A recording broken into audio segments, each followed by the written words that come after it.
Thursday evening, April 18th, 8:20 p.m. Eastern to be exact. It's the Detroit City Sportscast. Adam over there, Garret over here. We're back again. How are you doing tonight, bud? I'm doing good. We scheduled this show around the Lions uniform reveals because this is very much a show for sickos, especially Mm-hmm. uniform sickos, Oh, fuck yes. which you and I very much are.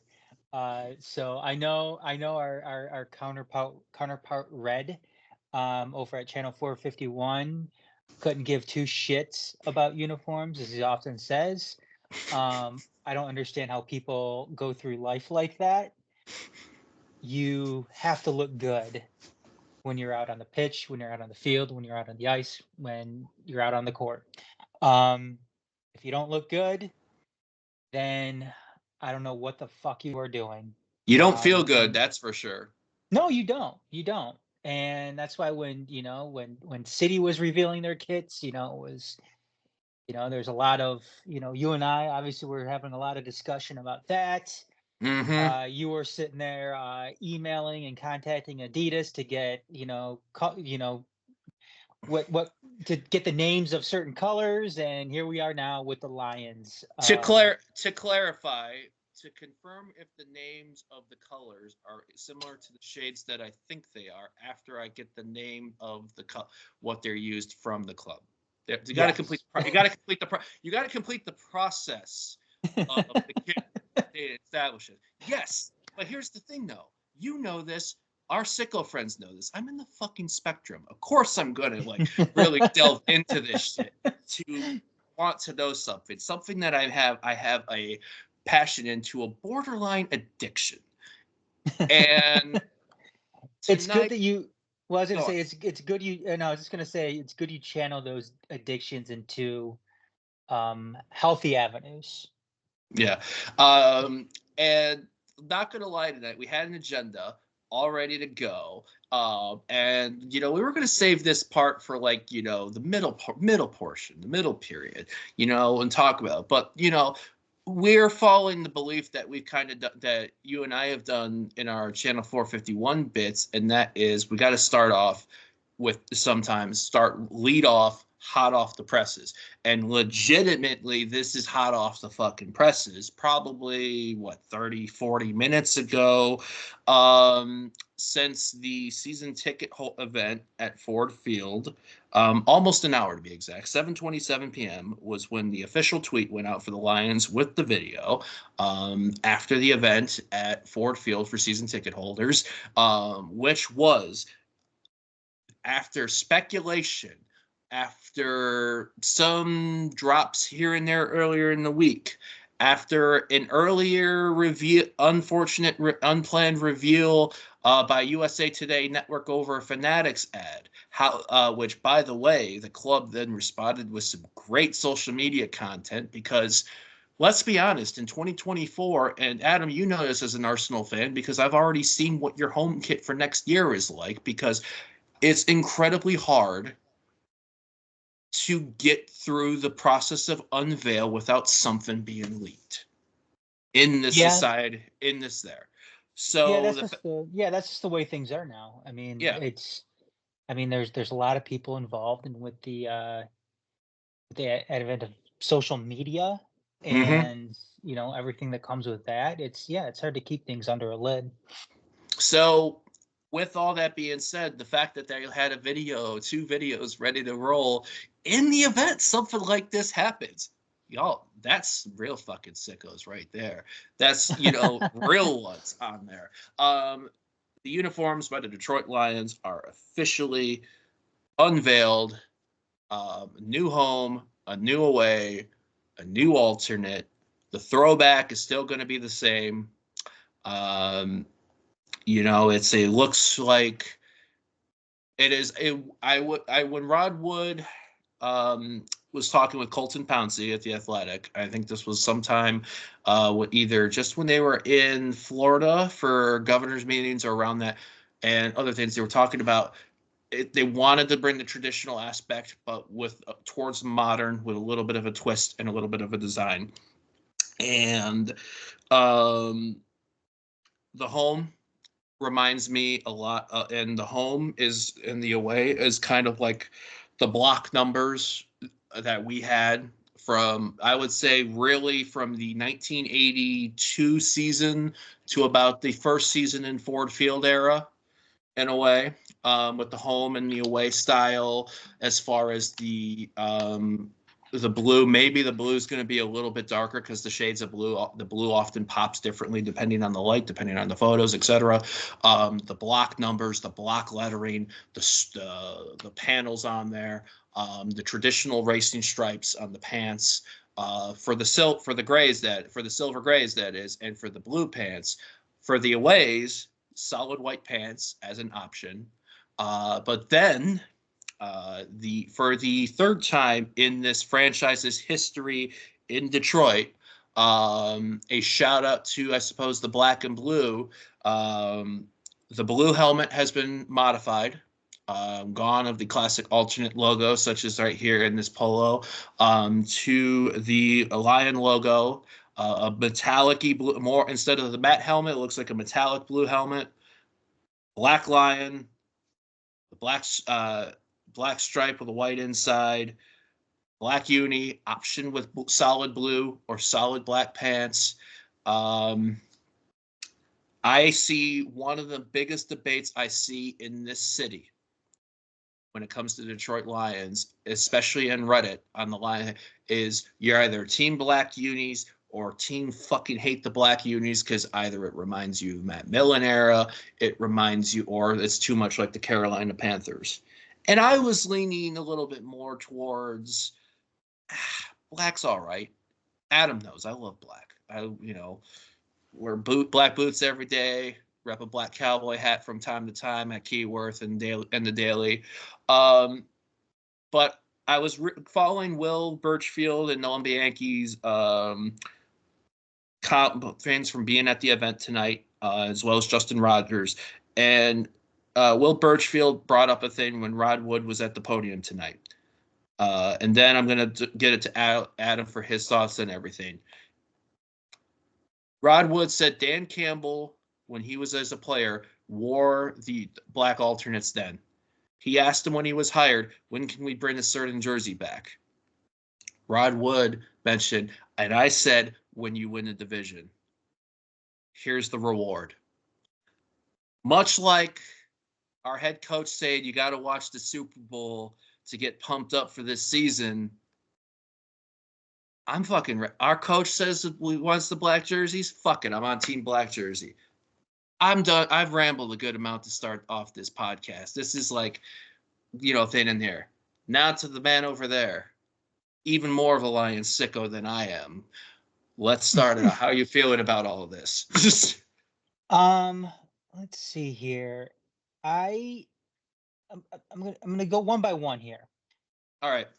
The traditional home jersey, it's nice. I mean, I will say this: the home and the away, the traditional blue and white, those are an upgrade. Yeah, they are an upgrade. I like the direction they went. I like the traditional route that they went with the numbers. I didn't have a problem with the last jerseys. I said it before that I thought the last jersey style that they had was nice. I thought it worked. I thought it was a nice change of pace. I thought it was good. And I would have cared if they didn't change the jerseys at all this year.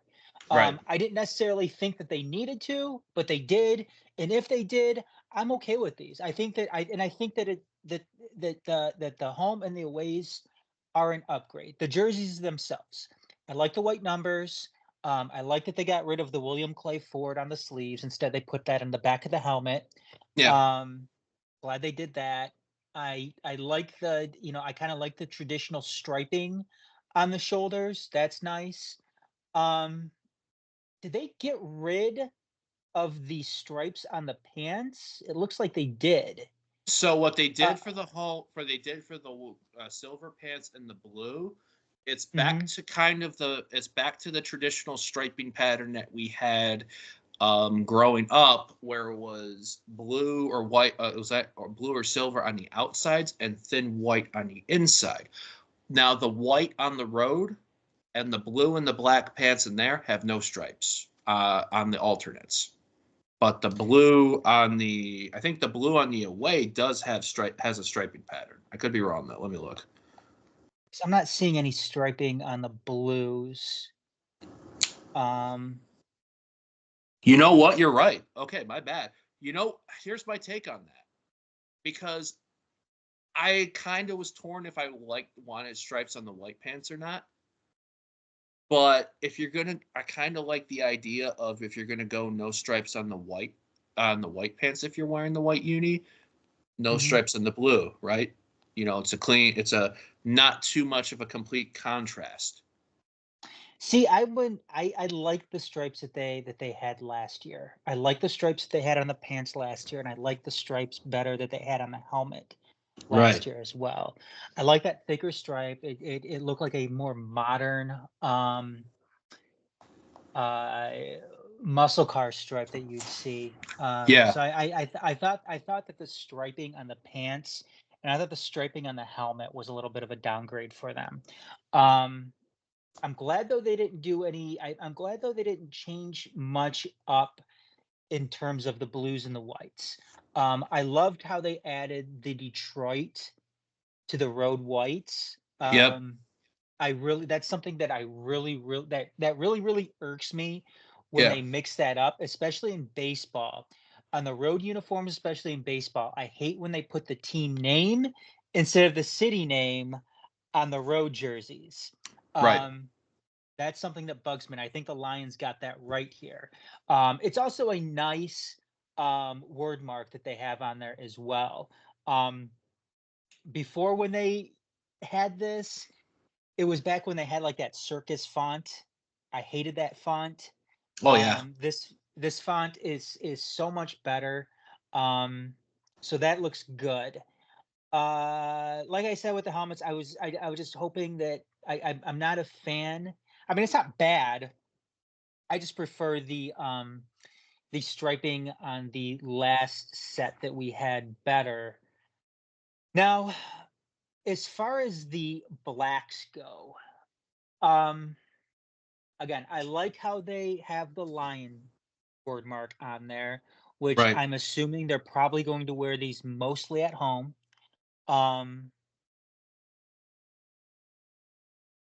I was never a fan of the black jerseys. And I knew this. Yeah, we've talked about this a lot in our conversations. And for two reasons. One, yes, it does remind me of the Millen era. Um, and that was such a shitty time as a Lions fan. Mm-hmm. I was excited when they introduced the black ones to begin with, back in the mid 2000s.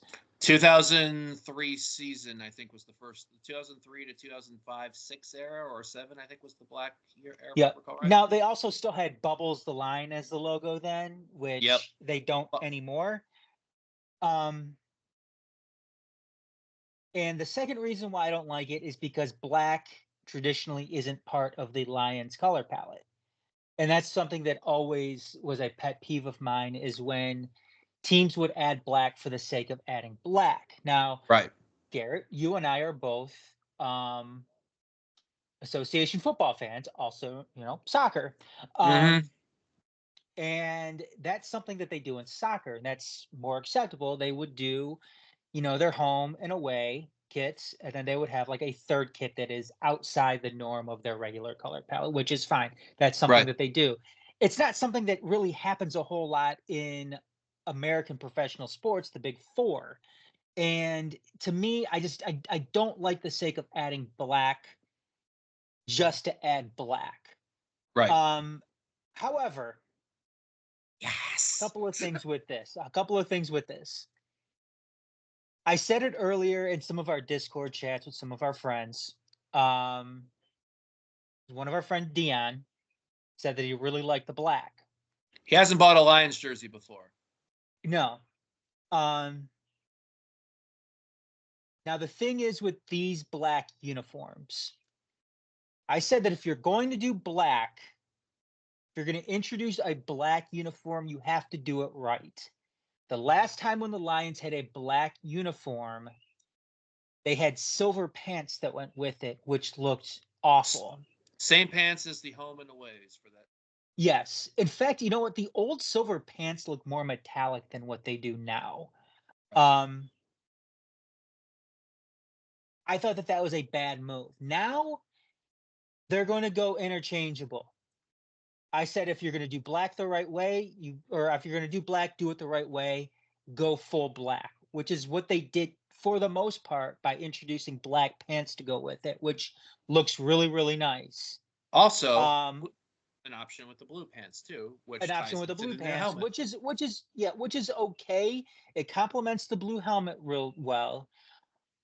I'm not a fan of the blue helmet though. It's not the logo terrible. looks pretty good. I will admit that. The logo looks fine. But I like the classic though. I do love the old Lion. What I would have preferred there. It's not bubbles, is it? Does it have the detail in it? It's the modern Lion, like the modern 2009 Post Lion, not bubbles. Okay. As opposed to the old, long stretch Lion, as this polo indicates. Yeah, and like I said, I wasn't a fan. I mean the line on your polo. I didn't think that one worked well on a helmet. I think their main logo works better on a helmet than this does, or than the old school Lion does. I don't know. There's just something about the blue with the black stripe. It reminds me of, it's a little bit too, Blue Lives Matter-ish to me. the look of it. The thin blue line, yeah. Yeah, the thin blue line, whatever. The blue I feel like pops really well in this black kit, because it almost looks to me, because here's the thing with our shade of blue. Honolulu in name, but the shade itself has evolved a little bit over the years, tints and everything, especially when you get into like hexes and so forth. It almost has like a little bit of a lighter sky blue type shade to it, how it pops with the black. And maybe it's because it's more metallic-y. I could be wrong. In the blue on the black looks a lot lighter, but that's just because it's next to black. I'm sure it's the same color as the rest of the combinations that they have. It's just because it's next to a really dark black, it's going to look a little bit lighter. Again, it's not horrible. I would have gone with an all black helmet, as opposed to a blue helmet. But the blue helmet enables them to go with the blue pants. I think with the blue, if they wanted to do the blue pants, then I could see why they went with the blue helmet with it. I wonder if they saw that mock-up that was going around of the black kit of somebody doing a all black uni with our blue helmet from last year. And I wonder if that was like, okay, let's do this. But last year being the 90th anniversary, that's why I think they really wanted to do the throwback logo then. I wonder how much that had an influence, or if it's like, it was like, all right, Dan got us that title. Let's make him happy. Boom. and that's the thing too. Who's gonna go and tell Dan Campbell no? I ain't.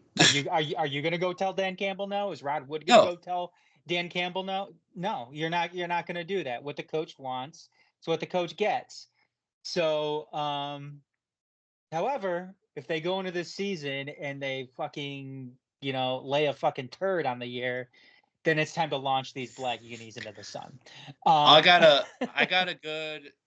You've heard me mention this in other realms of our conversations, and mm-hmm. I have what I'm bringing out over the fucked up stat of the day session in a minute, because I'm also looking at the Lions website on my phone here, and they actually have done kind of like a marketing brand like deep dive about each thing here. So the home uniform is called One Pride, and Adam, you can choose if you want to do like smooth jazz narration music in the background as I'm reading off what's being said here, Behold I a will modern. say I do well, I know just one thing. I do like those little subtle details that they put onto it, like the one pride, and I think Yeah, there's like a Motor City on one and a 313 on the other. So that's I like those little yeah. details like that. But go on. Behold a modern take on the most iconic Detroit Lions uniform ever worn.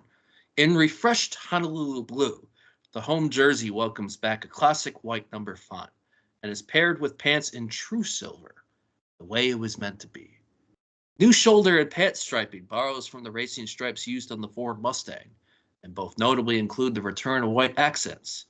The inside collar is inscribed with "One Pride," in honor of our team's passionate and frenzied fan base that packs Ford Field to create one of the most intimidating game day atmospheres in the NFL. Road uniform, the 313. The road uniform features a bright white jersey with classic blue numbers outlined in silver, to be worn with either solid blue or white pants. For the first time in team history, the Lions will proudly wear Detroit across their chest on the road, keeping home close to the heart. The inside collar is trimmed in blue, a nod to the hard-working heritage of the city and the formidable play of its football team. It's also inscribed with 313 as another reminder of who the team represents when they suit up on the road. And much like the video, it has this traditional, and then it gets dark.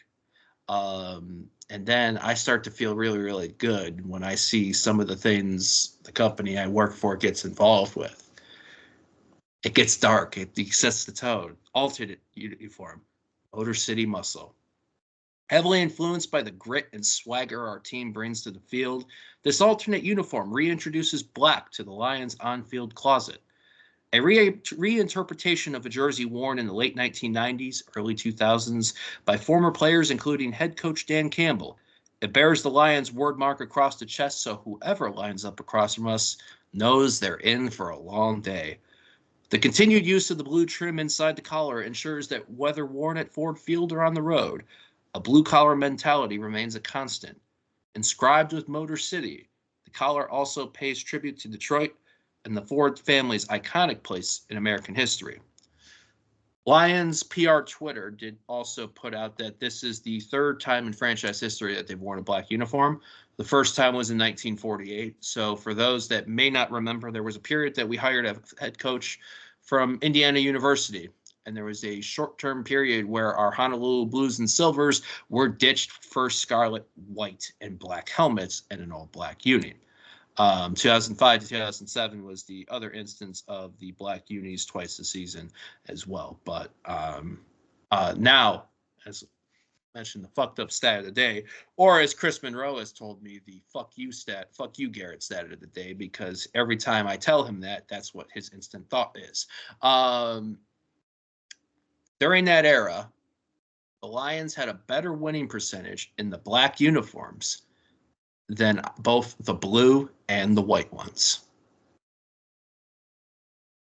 Coincidence? Well, I mean, that's it was a bad time. Yes.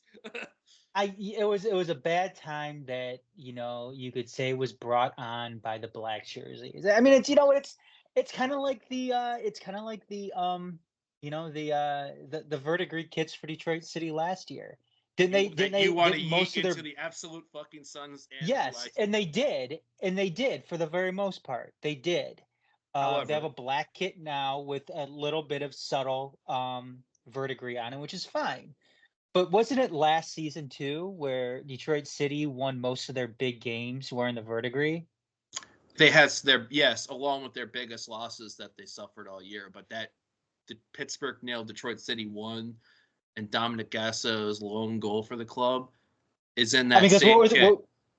Because what were their two biggest wins last year? It was against San Antonio and Pittsburgh. Yeah. San Antonio. Yeah, they were wearing the white and verdigris. San Antonio, verdigris.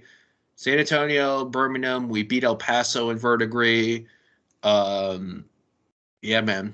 And some of our worst losses in club history, but that was also last season too. I think so. Go on though. What were you gonna think? No, I was just gonna say I'm willing to give him a chance.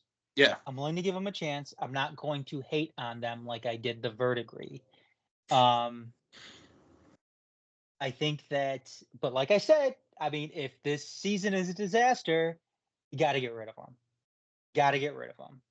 They should never ever come back. So they're on a short leash. They'll get a second chance. Everybody deserves a second chance, and we go from there. Now, what I'm interested though in hearing about is because you mentioned something about a week or so ago about the NFL allowing a third helmet. Yep. Are we going to get a third helmet, or is that throwback count as the third helmet, which would suck? So one thing I did not mention, and thanks for reminding me about that, is the throwback uniform. So there is a fourth that this team has. Let me get to it here. Now I had everything up, and then I dropped the link. So 1 second here as I navigate these waters. Here we go. The throwback uniform, which is going to be kind of the same thing that we've worn for years, aka the classic. The Lions Closet will continue to feature a classic uniform as a nod to the late 50s teams that dominated the early era of professional football. The refreshed blue is the only change the team made to the classic uniform, as they will still feature classic numbers in silver with no outline. The jersey will be paired with silver stripeless pads and blue socks. So last year they wore it on Thanksgiving against Green Bay. The previous season they wore it on New Year's Day against Chicago. So I think we need to see what the schedule is going to be. And my guess is it's going to be against a division team, I would think. Because what I want to see is a third helmet, a true third helmet, not the throwback helmet. Right. Which, I mean, you know what I want. Well, I'm going to say this may ruffle some feathers, but they could. I wouldn't care if they got rid of the throwback uniform.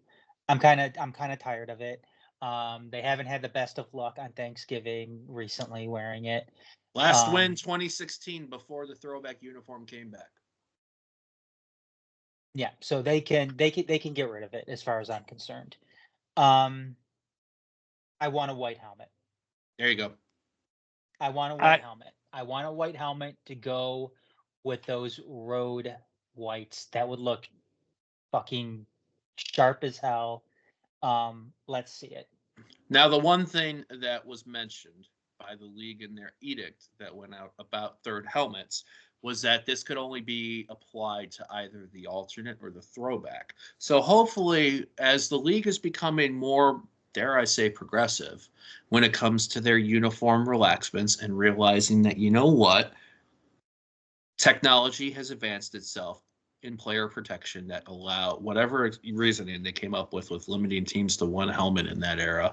I think you could definitely throw in things on there because some of my favorite unis, hell, even one of my things as a neutral has been when the Bengals go white Bengal and they go with that all white. I think they did that in sharp.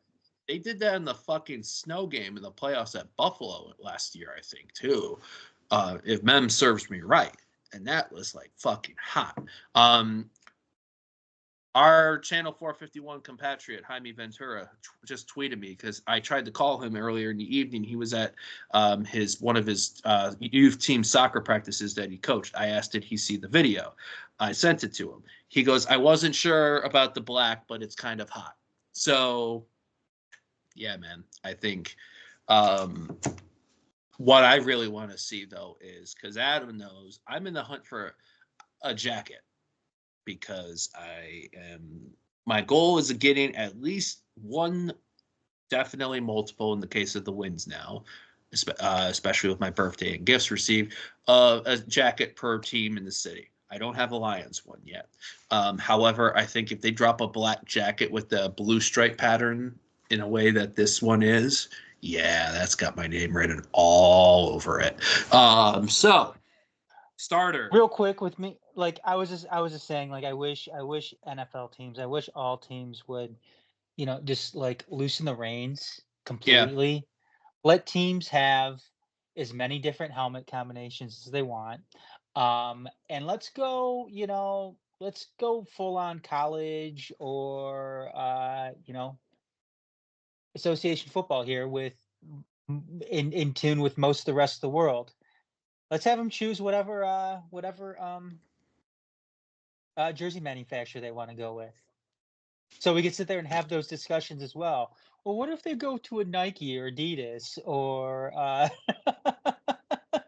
You get one uni every year that's a different thing, that completely unexpected, that you have to go outside of your color spectrum, much like Arsenal's away kit this year, or things like that, which could throw off. I mean, I think the league knows this. The league loves making money, and they realize that each team, the more cool shit that teams sell, the more that sickos like us are going to buy it. Especially now with like fan cash and being able to pay things over the course of time.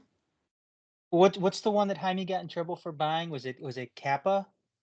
Yeah, that Kappa jacket he was talking about. Wonder if Kappa got into the NFL game here and the Lions went with a Kappa uniform. No one would be able to buy it because of how tight Kappa's stuff is compared to the average NFL fan. I'm sorry, but until I'm proven wrong, my point stands. Yeah, but that says we've spent 30 minutes already going off on a good thing. We got to get to the second, but real quick, I know Brad, Adam, why don't you fill us in? I know Brad Holmes had some comments about the NFL draft today. We are 7 days away from that before this takes over our city of Detroit completely. It already kind of is. Fill us in your thoughts on all that and everything. On the draft coming up? Yeah, or what Brad Holmes was talking about when it came to their pick. I think what was listed in today, and if you need that, I can bring it up. So, yeah, what is it? What did he say? I think he was talking today about that. Regardless, all-in approach. Yeah, regardless of where they are at, they want to make the best pick possible, and if that means dropping down, go be it. I think that's always been his strategy, though. Too is best player available. Yep. Not necessarily drafting for need, but yeah, getting the best player at that pick and worrying about the rest later, which for the most part has worked out for him. I mean, last season they arguably had the best draft of any team. Yep. And you saw what it got us. Got us Jahmyr Gibbs. It got us Sam Laporta. It got us Brian Branch in the Jack second Campbell. round. Jack Campbell, who was probably the worst out of that four, but still, you got yourself 70 starting, yeah, linebacker who is going to be good for this team later on down the road. His quote. So yeah, I mean it's. Yeah, I was gonna say his quote today was, "We have to do the right thing for the organization. Makes sense and it lines up and it's the right thing. If we have to trade out of the first round, hopefully our fans will forgive us." And I think he's earned the benefit of the doubt these last couple of years. So no, I completely agree with you. It's whatever Brad Holmes decides to do in the draft, that's fine with me. If he wants to trade out of the first round to accumulate more picks in the second round, have at it. If he wants to trade up to get a guy that he wants, I'm cool with that too. Brad Holmes has earned the right to do what he wants to do without facing a shit ton of questions in return. So yep. Two more things real quick, and then we'll do closing thoughts.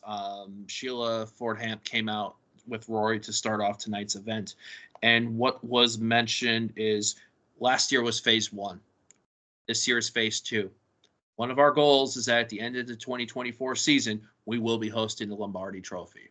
Do you know how fucking good that feels to read that and to associate and you know that? what? And you know what? That's a very fair and reasonable take. Because this would be, what year is this for Dan Campbell? Is this Year 4. 4? Year 4. Year 4. Shelf life for a head coach isn't that long in the NFL. I want to say on 5 years. 5 years is a long Tomlin's the time. longest serving, I think. Yeah. And I'm not saying that if Dan Campbell doesn't do well this season, they should get rid of him. I think they just signed him to a contract extension this offseason. But that's a very fair take, especially considering where this Lions team is coming from. Yep. I think they're doing a lot of things the right way. Now, could Brad Holmes be a little bit more aggressive when it comes to free agency? I think so. However, maybe the trade market too. Yes, but they just, and I'm not to say he's not completely non-aggressive. I mean, they did get some good guys this past offseason, and it's still the offseason. But I do think that's a very, very reasonable statement from Sheila Ford. Where last year's just phase one. I thought last year they were ahead of schedule. Last year the goal was to make the playoffs, or and win the division, make the playoffs, win yourself a playoff game, and they did that. Yeah. They not only did that, they went to the NFC Championship game and were 30 minutes away. Yeah. I don't think anybody should kill them for losing that game when you didn't have a roster of guys who knew how to win in that spot. Right. And that's just part of growing up. I mean, for anybody our age, Garrett, older, suffering through those wings teams of the early 90s, learning how to win. That's what the Lions are doing now. They're learning how to win. Pistons so teams I think that's of fair. the 80s and the 2000 and before the 2004 team. I mean, Tigers to an extent. I mean, this is part of the practice, and it makes these moments, as shitty as they are right when that happens, it makes win like that first playoff win in January, and then the second playoff win, and which I think that I would not be surprised if it happens this year, that NFC title win, and maybe even one step further, how much better that's going to feel because of what we experienced before. Yep. So totally agree. I mean, it's an amazing. We've known this has been happening even before it was officially announced that there was going to be new threads. We saw the rumblings in that we're getting ready for it, and Adam knows I was more excited about that today than the draft itself. But it's done. One other thing I will say on this: the blue face mask returns with the traditional helmet, with the classic helmet, which is a great thing. I like that because I think the last time that was like that was it the last year in the Silverdome or the first year in Ford Field? Because we switched to the black face mask. We switched to the black face mask for a bit, all the way through the last redo in spring of 2017. So yeah, and I'm glad they didn't do the black face mask. And you know what? Another thing, now that you bring that up real quick, I'm glad they didn't. I might sound like a hypocrite here, as far as the palette goes. They added the black jersey, but I'm also glad they didn't add black accents to the other jerseys. You know what I mean? Yeah. When I said the palette, the traditional color palette, no, black isn't an option on there. Black isn't part of that traditional color palette. But at the same time, though, I'm glad they didn't add the black accents to their homes and their aways just to accommodate the black. Right.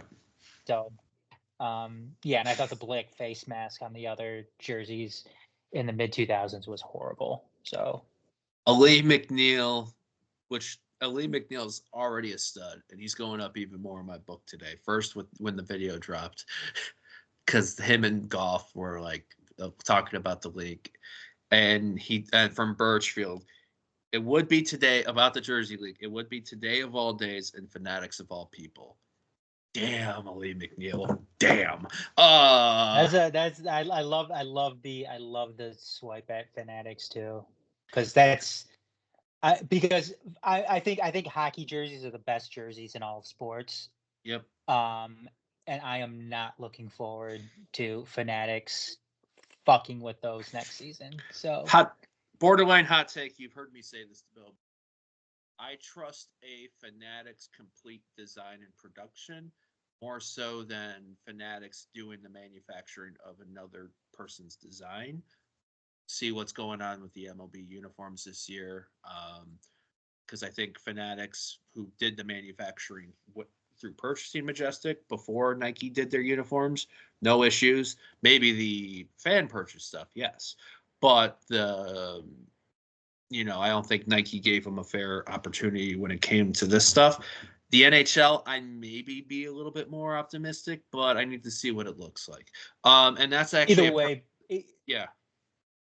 I was gonna say either way, Major League Baseball needs to do something next season. They can't go back. They can't go into next season with these same jerseys. I feel like you did a perfect transition for hockey stuff. We got to talk about what took place the last couple weeks and something that made us feel again, a season that made us feel, and that being the Detroit Red Wings. We're going to take a brief break, and when we return, the second period is going to be about what was the last 2 weeks of the Detroit Red Wings season, how it ended and almost continued, and all that jazz. So we'll be right back. Stay tuned.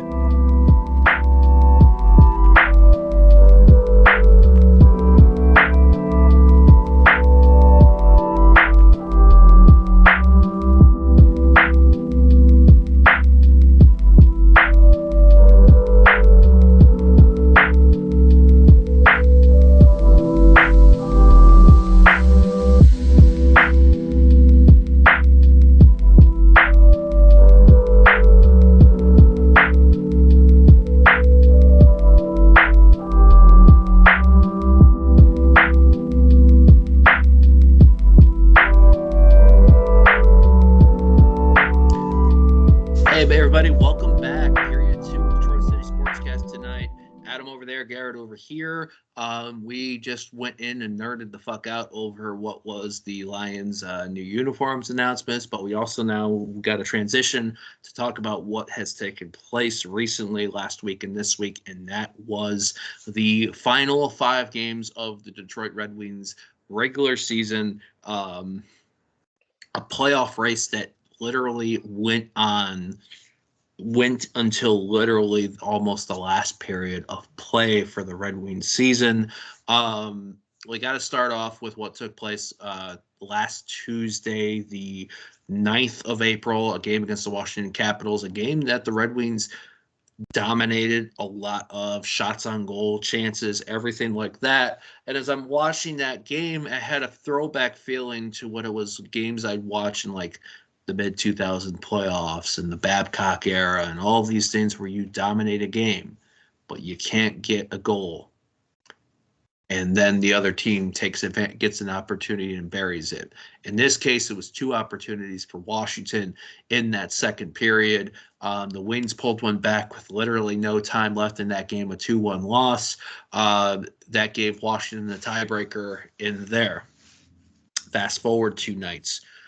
Taking on the Pittsburgh Penguins, absolute resurgent Pittsburgh Penguins, and a game that was 1-0 Pittsburgh, 1-1 wins, back and forth, 5-3 Pittsburgh in the third period. Thought we were down and out, and then Lucas Raymond showed why the next move this team needs to make, in my honest opinion, is wrapping him up, and that was before everything else. Gets to him with Larkin and ties the game, gets a point, pushes it to overtime. Unfortunately, we give up a goal in overtime and lose 6-5. So now Pittsburgh has the tiebreaker over us. So we go into this game against the Toronto Maple Leafs on Saturday in Scotiabank in Toronto. A Toronto team at the time trying to fight Florida for the second spot in the Atlantic. Austin Matthews trying to get to 70 goals. He got his 69th that game. However, the Wings jumped out to a 4-1 lead after the first period. Some of the best first period I've maybe seen them play almost all year, maybe since the Caps game at the end of February. We're like, we're good, we're going in. And then we fucked it up in the second period and gave up 3 goals. It was tied 4-4. James Reimer kept this team in the game, pushed it to overtime, because had the Wings lost in regulation, this scenario was in play on Saturday. A Wings loss in regulation, plus a Flyers win, plus a Capitals win, plus a either the Islanders gaining a point or Pittsburgh gaining a point, would have eliminated the Wings from competition. They got the point. They then got 2. Dylan Larkin taking advantage on the power play. Big set 2 points to Detroit on the road.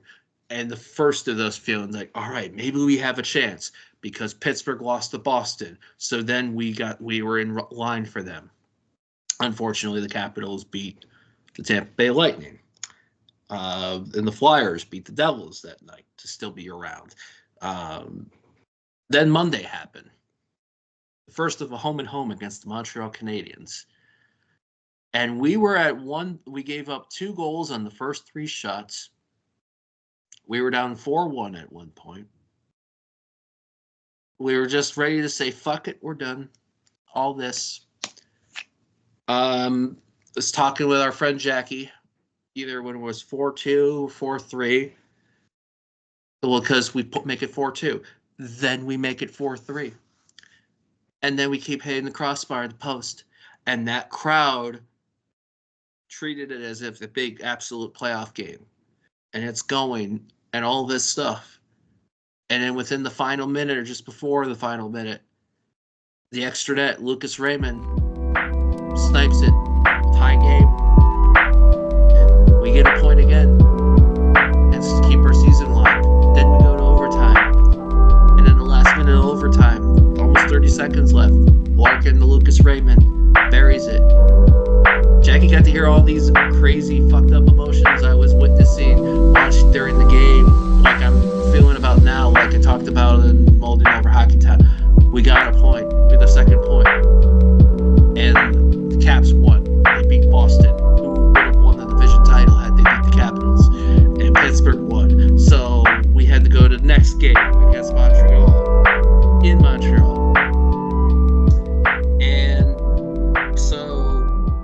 Our team that will cover in period 3, we're at Keyworth Stadium for this game. Adam's running around all over the fucking place because man of many hats, right? I'm in the media area watching the Detroit City Michigan Stars match in front of me, having the phone like this on Bally Sports Detroit for Red Wings Canadians on. A game that once again, we fell behind 3-1, but we somehow we tied it. And then Montreal took the lead. And we got a little bit delayed because Adam and I had to take care of some being part of the media scrum post-match.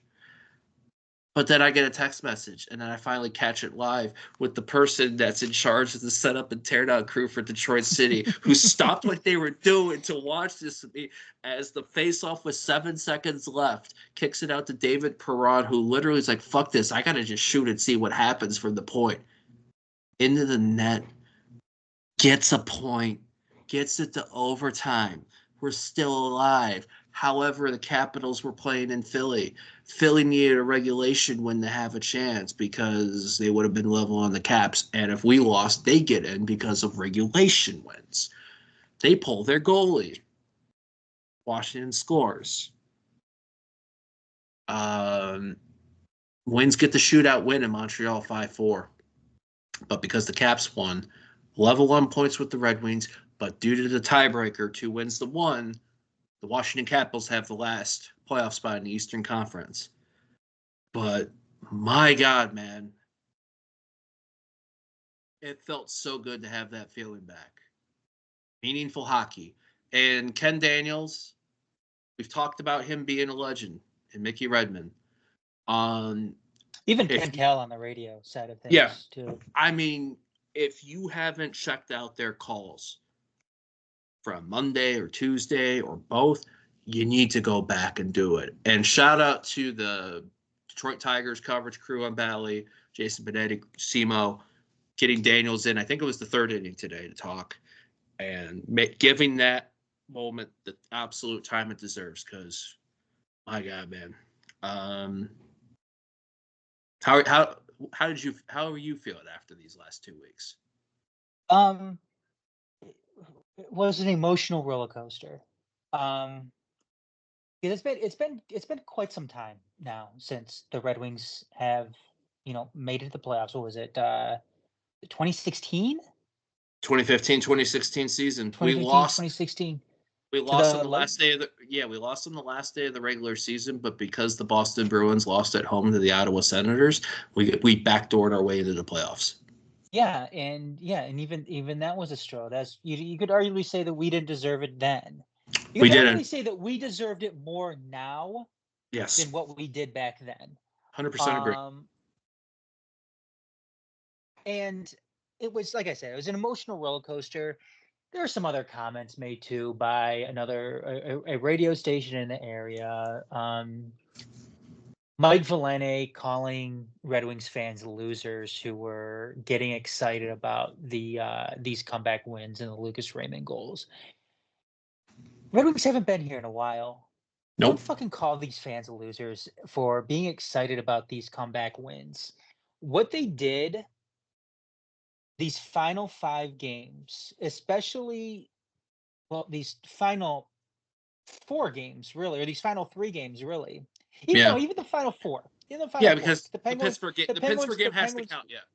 Yeah, that game has to count because they were able to muster a point in that one, and they were down in that game too.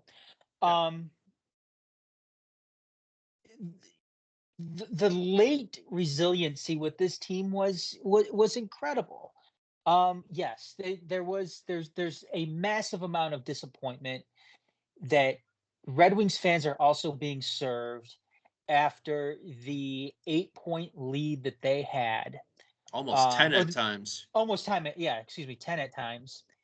They got squandered away in the month of March after and another injury to Dylan Larkin. And I'm going to sound like a broken record that that alone is reason to believe that this team isn't a finished product, and they need more. They need more depth within their first 2 lines as far as scoring goes. Yep. I'll say that. I'll keep on saying that until that they actually get that, which I fully intend that they will this upcoming summer. But these last 5 games, this last month, these were playoff games essentially for the Red Wings. Yeah. And like you were saying, to have that feeling again was really, really incredible. And I want to go back here because Neil Rule, who does Oakland men's basketball, does Detroit City play-by-play, he quote tweeted somebody, and I just want to bring it up here real quick. Yeah. I hope he didn't. Also a big advocate as you should be on the Retire 91 campaign as well. Yes. Like, I didn't realize lately how much of a Wings fan, because I've always known him in the soccer circles, but the man can cover ground, especially when it comes to hockey. He's got great take, and he can kind of foresee. Yeah, but 10 hours ago, he quote tweeted, and the guy ended up deleting his tweet, where he said, "Still waiting for that Iser plan to kick in." And Neil Rule responded, the first year of the Iser plan and what he walked into, and he has a screenshot of the 2019 Red Wings cap table, where the Wings are paying $5.25 million to Franz Nielsen, $4.25 to Justin Abdelkader, $4 million to Jimmy Howard, which is cool. Jimmy Howard, I thought, was a very good goaltender, just unfortunately stuck on a bad Wings team for most of his career. Right. Darren Helm, $3.85 million. Anthony Mantha, $3.3 million. Trevor Daley, remember Trevor Daley, $3.16 million. Sam Gagne, $3.15 million. I like And Sam then Gagne. Yeah. and then Jonathan Bernier, $3 million. And then I commented on it, and I said not to mention Holland hit on one, and I mentioned this on the show before, one true first round pick in his final 5 drafts. Dylan Larkin 2014, Yevgeny Shishtankov, excuse me, Shevnikov. 2015, Shefnikov, Dennis Cholowski 2016, Michael Rasmussen 2017, who's still around, but definitely not a first round player. We talked about that before here. Yep, and then Philip Zadina in 2018. Philip He had a Zadina minus was 40 this year in San Jose, correct? Yep, Philip Zadina was his final draft pick as the Red Wings general manager. You combine that with these contracts that Holland was giving out, and yeah, you have a recipe for disaster if you are the Red Wings. And this isn't something that you're going to remedy, not in 1, not in 2, not in 3, not in 4 years. It's not something that's going to happen. Not when you pretty much shit the bed over the course of really 4 seasons. You missed out on 4 top draft picks throughout your time here. And even if you go down that list too, to see some of those secondary picks that were available to him, even then they're not great. And you can go further than that too. There's a couple of guys he may have hit on. You can say that he may have hit on Anthony Mantha, which is fine. There, I think it was 24 or not 2014. There was a year in there, may have been 2012, where the Red Wings didn't have a first round pick at all. And I believe they had to like follow that up with like a Thomas Jerko. But you That was mix late in 2000s, but yeah, he joined us like. yeah, but also you mix in there who's your guy, Garrett? Teletubby guy. Oh, Riley Sheehan. Riley Sheehan. I mean, you mix in Riley Sheehan in there. It's not great. It is not great. It is not. It wasn't a great decade. Not just 5 years. It wasn't a great decade for Ken Holland when it came to draft picks. Yep, we traded away a And pick when we got Kyle Quincy back. traded a first round pick to Steve Yzerman. And who did Steve Yzerman end up taking with that, Garrett? Andrei Vasilevsky. Yes. So it's one of those things. And you know who we missed out on in 2018 by taking Philip Zadina? Oh God, this is gonna fucking suck. Tell me. Who went the pick right after him was Quinn Hughes. Michigan boy. Michigan boy, NHL All-Star to Vancouver. Almost hit the 100-point plateau as a defenseman to become the 7th person in history to do that, and also the captain of this resurgent Vancouver Canucks team. While you were talking about that Abdicator contact, a dear friend of ours, Nick Finn, quote in a tweet from looking at a cap hit. We're going to be paying out Abdicator, I believe, through 2025, 2026. So we that 2015-16 team that made the playoffs should not have made the playoffs one bit at all. We backdoored our way in. We tried to just do whatever we could to get in. There was 2 or 3 seasons where we got in on the last day or pretty close to it. And it would have been probably better off to be like, hey, let's just cut our losses and retool. So we're playing catch up to that. And you had mentioned, and I think while some of us, I can understand those that wanted to feel like the we should update our expectations based off of how we were doing in the season. But when you look at the fact that I agree with you that we just wanted to have meaningful hockey again, especially how in early March we collapsed last year and we had to make the moves by that time, or February, March, around that time. This year we had 2 significant losing streaks, what we had in December and what we had at the end of March, plus the multiple mini losing streaks. We had a situation where we have not only just struggling in defensemen, but team defense in general. Not having having Alex Lyon play the most games he's ever had in a season in his career, and potentially, wear himself down, because the last time Ville Husso played a game, because he got hurt in December 18th, and he played maybe one or two more periods the rest of the season, 4 months to the day now. And players, Larkin getting hurt multiple times, Alex DeBrincat going cold multiple times, not enough top play.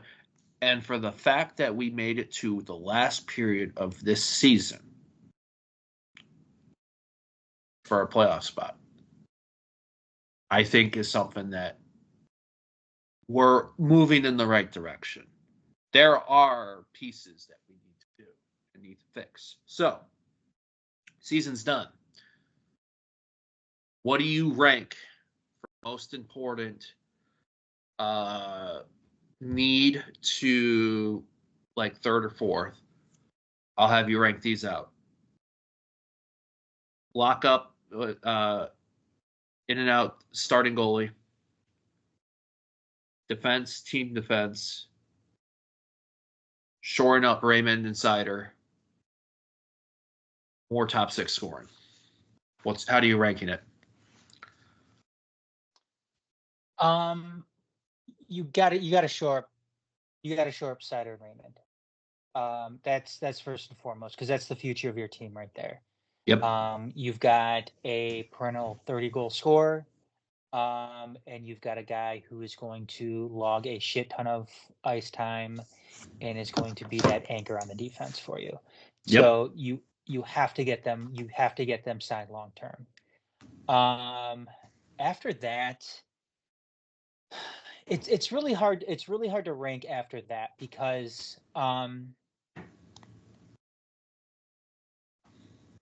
they do need a goaltender. However, like we mentioned before, they may be stuck. Right. You have Husso and you have Lyon both locked in for next season. Reimer isn't an issue anymore. Reimer's going to be gone. They're not going to re-sign him.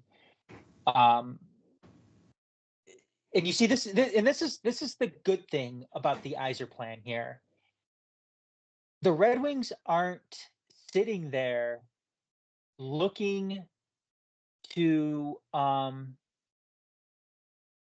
out into the free agent market and sign a guy.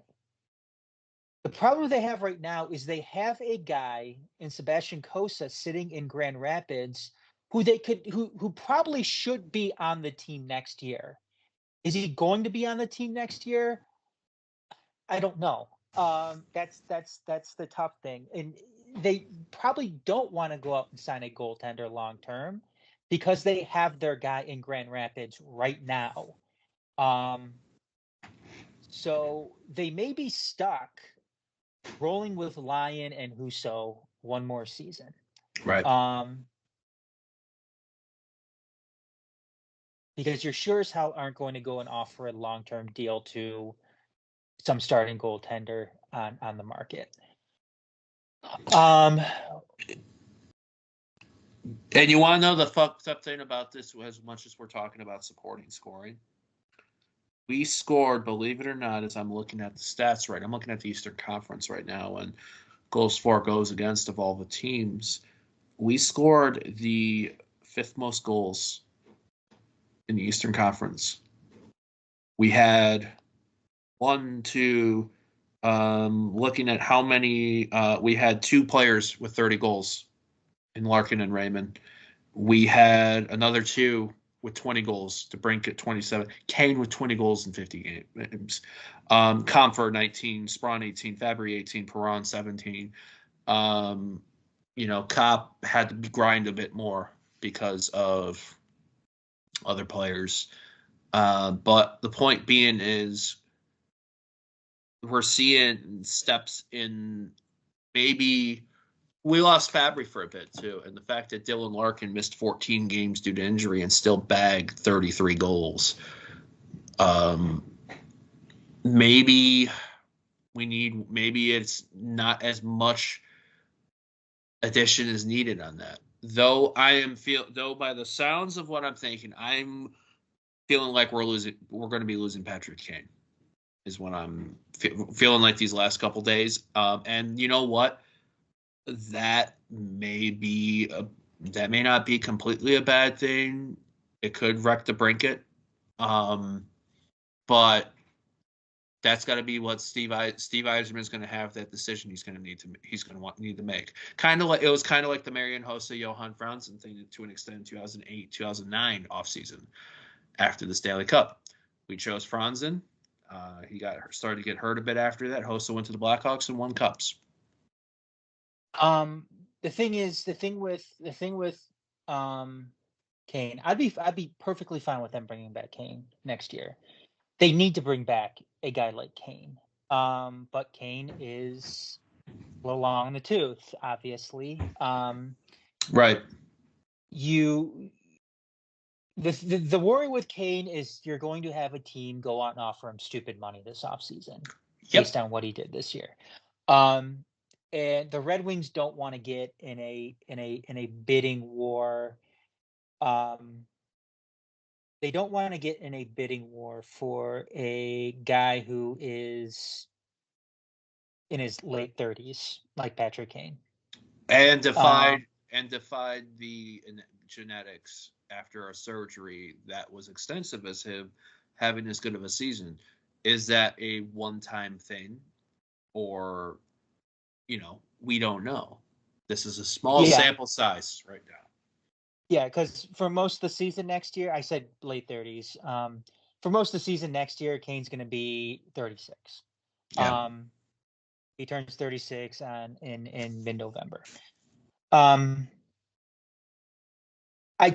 Red Wings shouldn't get in a bidding war for a 36-year-old. But that's not to say that they shouldn't go out and offer him a nice deal. I would go out and I would offer Kane a 2-year deal. Not quite sure what the AAV would be on that. I'd have to go back and look. But one other thing about the goaltending situation too. Like I said, Reimer's going to be gone. They're not going to bring back Reimer. Husso signed for one more year at $4.75 million.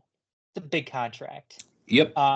That's not necessarily something that you want to eat at the beginning of the year, especially when Alex Line is making less than $1 million. Alex Line's only making $900,000 next year.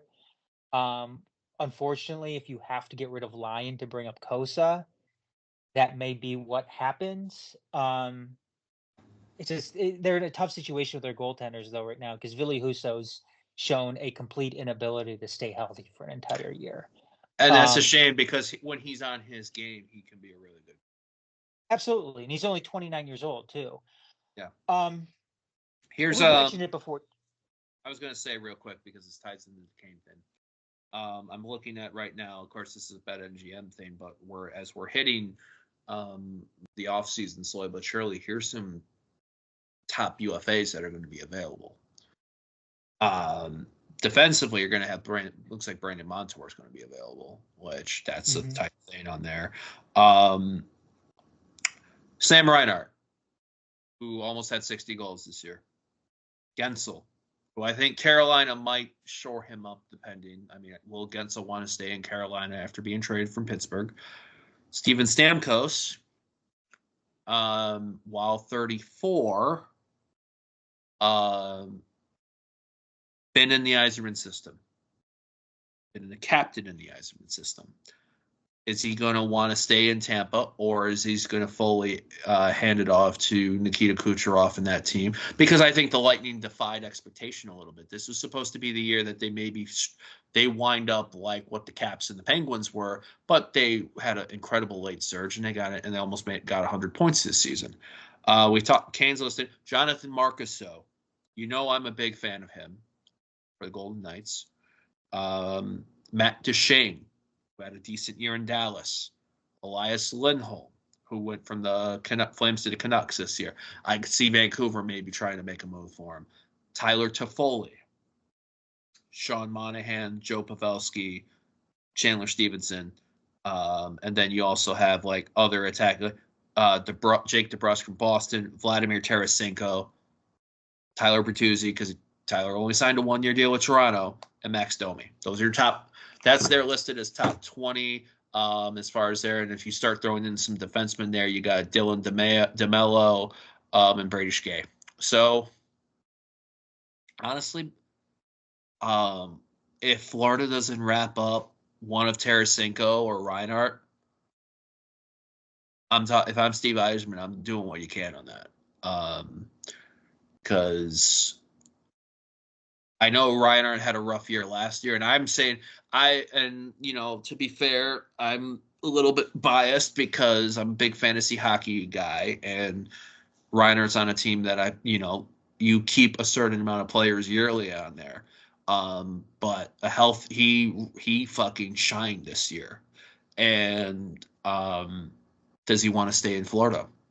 Or does he want to go somewhere else? He was drafted by Buffalo. So 91 points this year. Level on points with the team that got the last playoff spot. Looking in without knowing what we're going to do in offseason or the schedule or anything like that. This is going to be, it has the potential to be a 2-part question depending on how you answer it. Answer part 1. Playoffs or bust next season. And if yes, wild card spot acceptable or one of the 3 automatic spots in the Atlantic? Playoffs, yes. One of the wild card spots is acceptable. They play in an incredibly tough division. An incredibly tough division. An incredibly tough conference. Yes. 2 things though too. Keep an eye on. Simone Evanson should be playing with the team next year. Yeah. Also keep an eye on Axel Sandin-Pellikka as well. 17th overall pick for the Red Wings in 2023. Dude is a monster, and depending on what Yzerman can do in the offseason, this is the thing with the defense. They got 2 young, really, really good defensemen coming up. One of them we saw this year in Simone Edvinsson. Other one, Axel Sandin-Pellikka, was another one who didn't play in the States last year. He's playing overseas. I believe he played in Sweden last year. Those are 2 guys that are going to make a huge, huge difference on that blue line for Detroit. They're going to have 3 really, really good young defensemen coming up here. And obviously Moritz Seider, Simone Edvinsson, and Axel Sandin-Pellikka. So like I've been saying before, they need to get rid of some of these contracts to make room for some of these guys coming up. Yep. And that's why I think they still need to go. Even though they're 5th in scoring this year, you got to take a look at some of these guys who they had on this team. Are they really going to go and bring back David Perron for another year? Right. Or another are they going to go and bring back a Daniel Sprong? Is Robbie Fabry a UFA? Or I think he's got another year left on his deal. So those are. And unfortunately, you have JT Compher, who's signed for another 4 seasons after this year. He had a great couple games though, so maybe he can. He did. Andrew Kopp is another one who has 3 more years left on his deal. So it's you've got to see. You need more guys to be able to fill in on your top 2 lines. Right. As far as scoring goes, that's where I think a lot of the improvement needs to come from this coming off season, despite where they were in goals this season. So that's really where I would like them to kind of focus on while seeing if they can, rid themselves of some of those bad contracts on the blue line. Yeah. I think it's going to be, my wonders is this, how much, because obviously maybe it's going to be Grand Rapids playoffs. The Griffins had one of their best years in a while. You have the Jonathan Berggren question as well. Because are we going to part ties with him, or are we going to find a spot for him because he's been really, really good in Grand? He should probably be up, but it just doesn't seem like there's a spot for him. Right. So maybe you can package him in one of those bad contracts on the blue line. Right. I don't know. Yzerman, I mean, this is why Yzerman, gets paid the money that he does to make those decisions. And then you're also going to see kind of what Dan Clary's been doing in scouting, because Fenny from where was he at in WHL? Was he at Red Deer? And then he's now was doing tryout for next year and should be on the Grand Rapids squad next year. I'm sorry. Who did you say again? Fenny. I'm drawing a blank on his first name. He's a WHL kid that Dan Clary was pretty big on. That went over to the Griffins for, I think he was amateur trying out for the end of this season to then join them next season for sure. I can't think of the name right now, but then there's also, like, in the goaltending too, there's Trey Augustine. There's all these because you're looking at, as well as, like, what's our college kids doing as well. So I think it's going to be a really interesting to see, like, how much are we going to move outside of the organization for bringing in talent, bringing to the team, and how much are we going to call up as well, because I think you have to nail the balance. We brought in a lot of outside talent the last couple of years, maybe a little bit more than I was thinking we would a couple of years ago. And because we made those moves, now we're in this situation where some of these guys, as you've mentioned, that should be up, don't have a spot. So It's finding that balance. I'm not going to lie, it's going to be a little bit hard for me to. I mean, the Stanley Cup playoffs are always going to be fun. I always encourage them.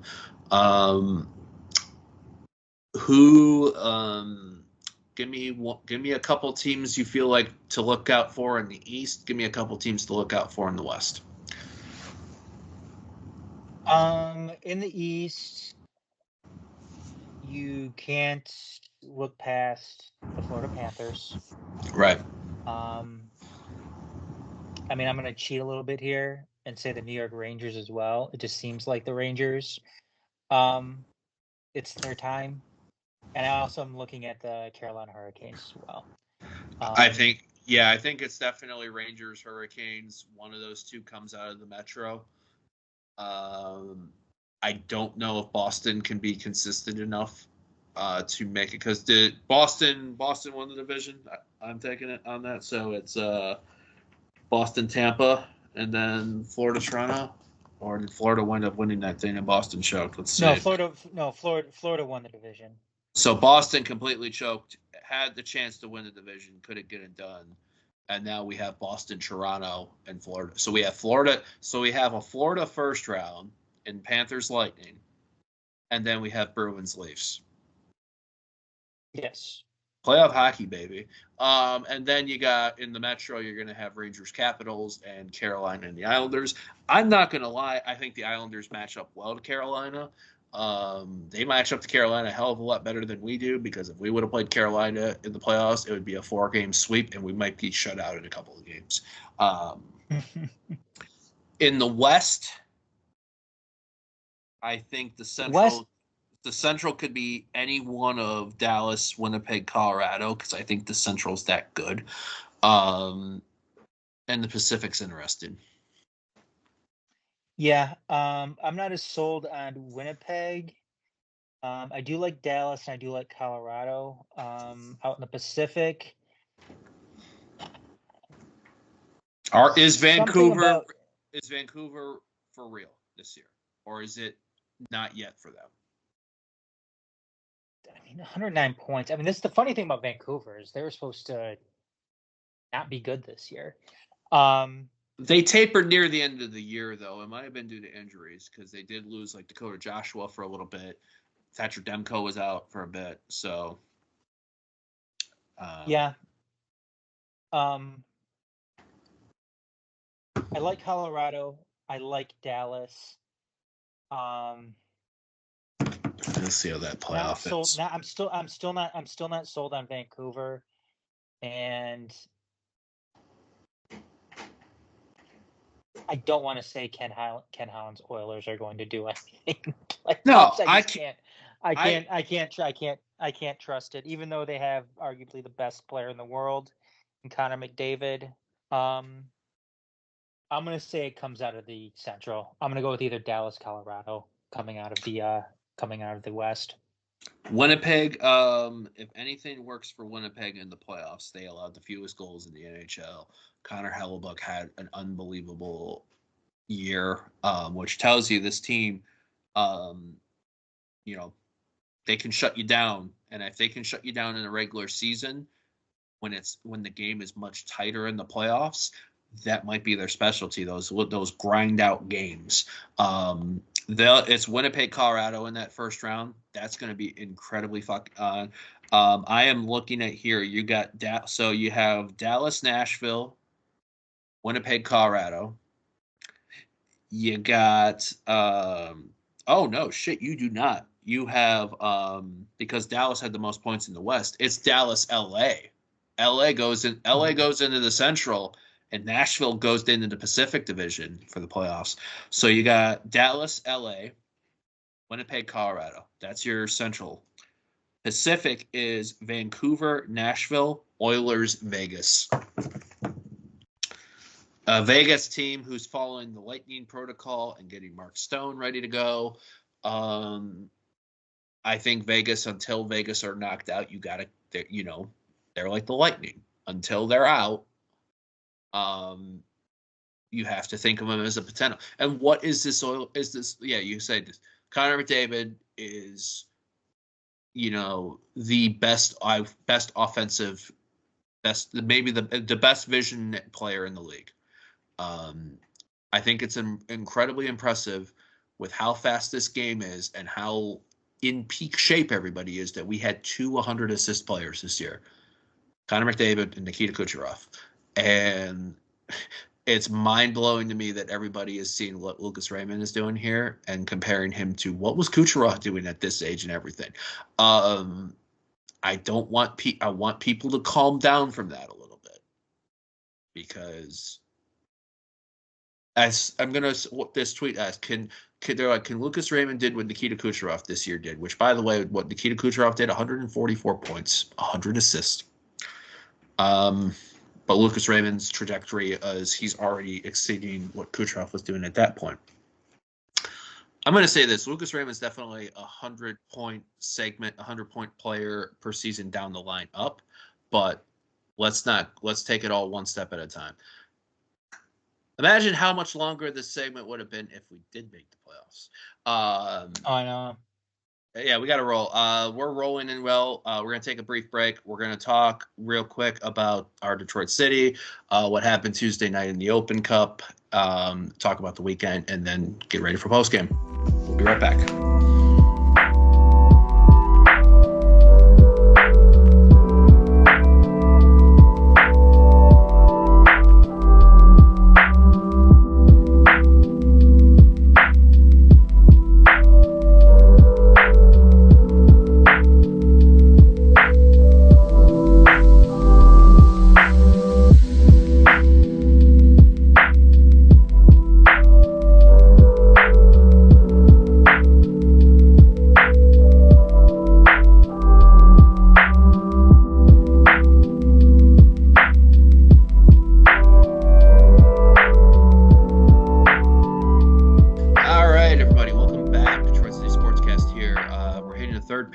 Adam there, Garret here. We've already talked extensively about the Lions and the new uniforms, extensively about what happened with the Wings. We're not going to go as extensively about Detroit City this past thing. Detroit City's women, PASL, had their mini tournament take place in Cincinnati that the players pretty much put together themselves, as you kind of heard Sean Spence mention in our standalone Make City Make Spence special. Thanks also again to Sean for joining us on that, and for everybody who checked in on that and the Sums education session about our opponent that took place. But the women, real quick, the women played 4 games on Saturday for some fucking reason. Went 2-1 in group play, won their quarterfinal. Made it to the semifinal on Sunday morning, lost that one, but made it to the final 4 of the tournament. Great job to all the women. That was I loved that indoor season a lot more than I was expecting it to be. I didn't know what to expect. Yes. I know you felt the same way on that. Yep, absolutely. So now it's going to be the women are getting ready for their W League season, which I think, believe it or not, we are less than a month away. We are a month to be exact until the home opener. That is the second week of that season. So, but I would not be surprised if most, if not all, of that indoor team is involved with the squad and to some capacity at least. A couple days later, and the men had their first game in 10 days' time, and that was the 3rd round of the U.S. Open Cup against an old foe, a team that, brings out the best and worst of us in matching qualities of the Michigan Stars. And it was a game that saw Justin Mara make an appearance, former MLS stand-up player, somebody who was training with City in the offseason, someone who was at Michigan Stars on what looks like appearances for Open Cup. I'm not sure if that's going to include the NISA season, if NISA even survives. City rolled out in a bit of a extended, little bit of a, not extended, but a rotated squad to be exact. Yep. There was moments throughout, but they weren't able to crack the goal until the roughly 93rd minute stoppage time. Stephen Carroll playing a little bit higher up in defense, displacing Justin Merrim without even really massive physical tackles or anything. A beautiful through ball to Maxi Rodriguez, puts it in. It felt so good to see all that smoke. Dare we say flares? In the stands at that moment. Shit got traditionally between City and Stars and physical near the end. Michigan Stars went down to 10 men in the 78th minute when Hunter Olsen got his second yellow card.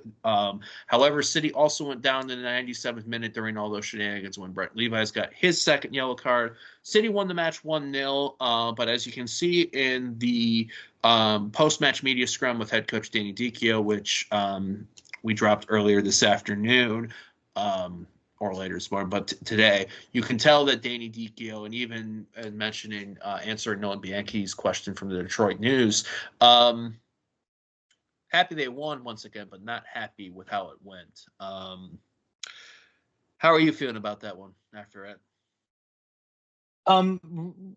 Real quick on the women, awesome season. Yeah.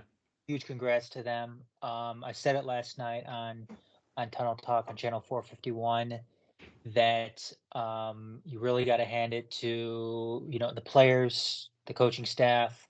I thought Danny Evans did a phenomenal job getting this team, ready and prepared. And we're one of the best teams in the whole country when it came to indoor soccer in their first season. I know the players wasn't their first season, a lot of them, but yeah, it was. I thought she did a phenomenal job coaching that team up, and just having them ready to go every single night that they stepped out onto the arena pitch. Right. And I asked the question last night, and I'll ask it again. Is Danny Evans in line to be the next head coach of the women's side, the outdoor women's side? 100%. And she should be. When David Dwayhe is ready to step aside. I don't think David thinks he's in this for any long haul or anything like that. David is a part owner of Detroit City FC, and I'm sure that there's probably other things that he could be doing with the club. But Danny Evans, you have to think that she is a top candidate to eventually take over that role, and for good reason too, because she's she's done very, very well. You know what I'm noticing as you're talking about this, and I don't know if we've talked about it before in our combos, our moments we've had chatting with Danny during the season and our moments around Danny Dicchio for the men, they're almost the same person. When you think about their strategy and their intent of play and aggression. What was it, Fatima Nasser, after the first Waza game, when we were interviewing, when she was talking about they only scored, to my shock, one goal in the first quarter. And Danny Evans, and she said that Danny had mentioned to them and waiting in the brief huddle before the second period, are you guys having fun out there? Are you guys having fun out there? Doesn't look like you're having fun. And then they scored 14 more goals in that game. So I agree with you. I think she's the front runner to me. She's fiery too. She's very, very fiery on that yeah. bench too. During those games, she was not the tallest person in the world, as you could probably see from the interview that we had with her, standing next to Garret, who's over 6 feet, and Danny Evans has to be what, in the lower fives. I'm at least a foot normally, because I'm 6'2" and I'm 6'2" and a half before I put my boots on. Yeah. So is she like Verbeek, like Pat Verbeek, the little ball of hate? Is that what Danny Evans could be? Oh my God. Well, yeah, no, I think that's huge shout out to her though. She was awesome. The entire team was awesome this year. Very, very fun year in a way, a good lead into to the women's season. And I'm interested to see too who David and who Trevor too are going to be, and Tiffany as well, who are going to be putting together here for the women's side, and seeing who does come over from that indoor team, and what college players are going to be brought back as well. Unfortunately, obviously, Kenna White's probably not going to be coming back but I don't know. She might. You never know, because you got to figure that she's playing in Hungary right now. Yep, we know we're going to be without Ella Karolak. She's going to, I think, a team in Spokane, I think. Somewhere in Washington, yeah. So I think the idea was all involved in indoor are going to be gathering together at least in the W League. How deep that squad becomes, because every couple days it's a short season. It's like the old Detroit City NPSL seasons of the men's days from 2012 to the summer of 2019. A lot of games in a little bit of time. At the same time, though, this is somewhat of a pivotal year, though, for the women's side, for the women's outdoor side, because when do we start? Do we start in 2021? We had a couple games. We had a couple in 2020.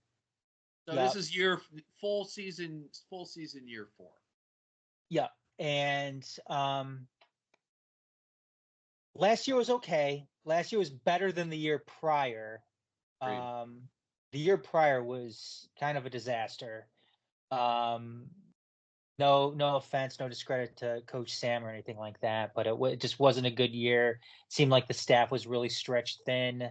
Coach Sam was dealing with the DCFC West stuff, and then Tyler had to, come in and end up coaching some games. So it just seemed like that was a bad year, just because everything was stretched out. But it's a pivotal year, though. I mean, it's time for this club, this women's side, to really take that next step and getting into a postseason. Especially considering too, like, I know that, and I mean, women's side is going to be coming up here in a little bit, so I don't want to spend too much time on it, especially when we just had the men's side just wrap up that big Michigan or that Open Cup game. I know we had some comments last year over on Channel 451 about, kind of where the women's program was. And when you look at some of these other teams like Flint and, some of the connections that they have, whether, and these youth pipelines, and City being at a disadvantage because of that, because we don't really have those big time connections to these youth pipelines. Maybe we need to get like BJ on here too to to talk a little bit about this. Sean Grogan as well. Yeah. Sean Juice Grogan. Yeah, I think it's but City though too has made a name for themselves in the state as far as being one of those premier clubs. So I think it's time. It's definitely time to take that next step. I mean, and I'm excited to see what happens this year on the women's side as well because of that, because of it being a pivotal year. Now, as far as the men's side goes, obviously big win, exciting win last Tuesday night. Garret and I obviously were there watching in person. I was more stressed out about the Winds game in Montreal than it was. I came up and asked you that too. I said I told you I was nervous, and you said I'm not nervous about this at all. City played I thought City played I thought they played a decent game. Yeah. Weren't great. Definitely weren't bad like they were last year against Gold Star when they should have lost that match. I didn't think City should have lost this match, and they didn't. Yes, you want to come out, you want to score more goals because you want some insurance from that fluky goal that could come at any time. In that case, and it would have sucked if that happened, obviously. So you want to score a goal to give yourself some insurance against a fluky type of goal from a team like the Michigan Stars, because you saw it in their last round against Minnesota United. They were kind of hanging around. All of a sudden, was it Hunter Olsen who ended up scoring the go-ahead game winner? I believe it was Hunter Olsen. I can't remember for sure. Yeah, they got too late, I think, in that one. They ended up getting too late, but it was them kind of hanging around, even against Steel City too, who they looked terrible against. Yeah. Michigan Stars looked terrible against Steel City, but what happened? They managed to keep it 0-0, and they got that set piece towards the end of the game, and they ended up scoring. You did not want to see that Tuesday night, and it didn't happen. The thing that I saw Tuesday night is, yes, you want to get it. You want to finish your opportunities. They did get opportunities. McCruva was coming up big.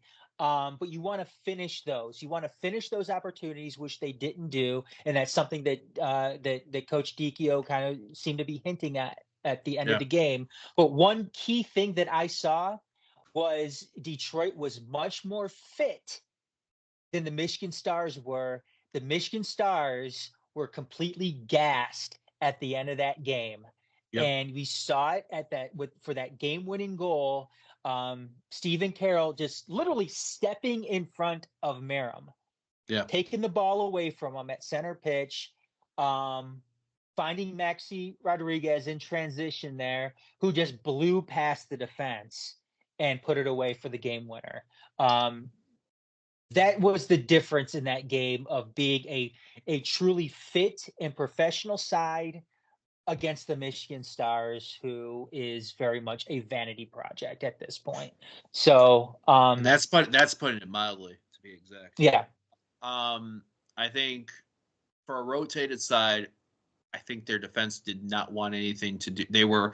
Michigan Stars defense, especially in the first half when they were close by me, looked like they were just a little bit off and they were having trouble with the attempted fluidity. They did not deal with Matt Sheldon, who I thought did really well coming in and providing service. They did not know how to deal with Alex Villanueva, who was the guy that was getting the oohs and ahs the most of the time from the crowd. If you notice that a little bit when he was getting in and running, I think I am very curious to see if Alex Villanueva kind of reminds me of a little bit, and it's kind of out of position, but he kind of reminds me of a Cy Goddard, of maybe what Cy Goddard was supposed to be. Yeah. A little tiny bit. I know it's not much of the same position. I know Alex plays a little further back, but he can play higher up too if he can play higher up. But that's kind of what it reminded me of a little bit. I don't know. Maybe Cy Goddard and intent, I think. Yeah. I'm sorry. Go ahead. I was going to say, I'm wondering if how much Brent Levi's is going to be in the doghouse, because Levi's came on as a sub, and he got 2 yellows, and he got sent off. And I know Danny Dichio did not like the club getting bit in by the emotions near the end of the game, which I believe a colleague from ours, Fletcher from Daily Detroit, was saying that the game should have just been blown whistle dead near 94th and 95th when the shit started getting really bad. No, and I completely I agree with Fletcher. We're standing next to him when he was saying that, and yeah, I thought that they and Danny was talking about it too. He was saying that he thought the ref kind of lost control of the game a little bit. Definitely not as much as that Hartford game last night. I don't know if anybody checked out that Hartford game. That was going on when NY, in the New York City FC 2 game. Wow, that was, and not so much losing control like that, but Dichio did say that he felt that the ref lost control a little bit. And yes, at the end of that game, it was probably good for the ref to just call it at that point.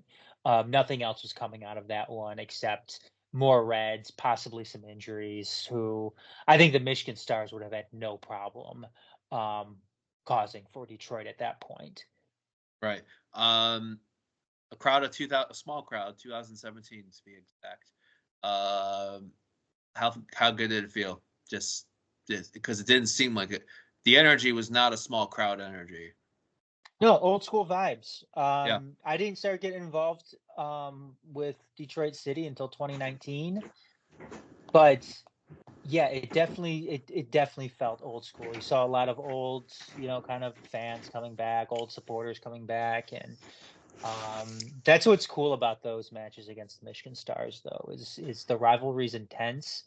And I loved seeing, players take it in too, obviously we had players on our squad that, have experienced before, and players that were playing in the starting 11. I'm looking at, Yazid Matthews, who's played the Stars many, many times. Had the game-winning goal for the Members Cup back in 2019 against the Michigan Stars that clinched it for City. Devin Abumetsa playing for Sharda too. Devin Abumetsa playing for Michigan Stars for a while was, in many cases, public enemy number one in a sense for City fans for a few years there. Yep. Maxi Rodriguez. I was thinking of guys who were playing. Stephen Carroll, obviously. Right. Nate, who didn't play but had plenty of